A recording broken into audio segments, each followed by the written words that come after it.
Kanina medyo na mahinga muna programang panghapon ng istasyong nangunguna tulad ng drama, public service at kakaibang balita at mga palabas na pambata para bigyang daan na iibang drama na babago sa takbo ng ating bansa. At kung merong interesado na tulad ng mga ito, inaabangan natin para malaman natin kung sino talaga ang may kasalanan.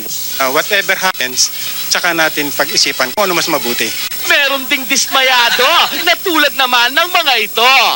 Paano ho yan? Walang pura sangre. Wala. Tiisin lang hanggang sa makabalik. Kayo interesado sa impeachment? Ay, hindi. Ayoko. Ayoko makialam dyan. Pero bayong na lang kami. Sa impeachment?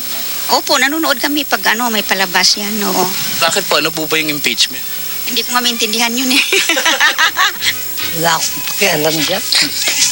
Yung malaking bagay para sa amin, lalo na sa amin yung Sa bahay lang. balita, sa bahay lang, balita, tapos konting Ito nga ho, puro balita na nga ang ibibigay. sakit naman ang ulo niyan.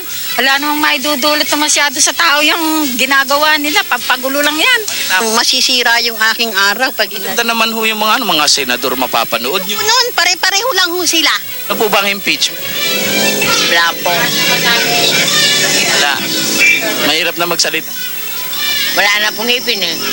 Ibang klase naman itong si Manang dahil napansin niya na halos lahat ng channel, maliban sa isa, hindi nakatutok sa impeachment ni Pangulong Estrada. Nung hinahanap ko yung channel to, napansin ko may ibang hindi impeachment. Ano kayang channel yon? Check natin, Chok.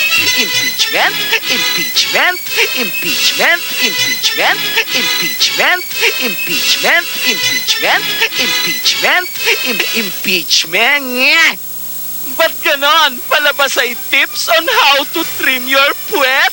Imbis na impeachment, impwetment. Mark Logan, ABS-CBN News.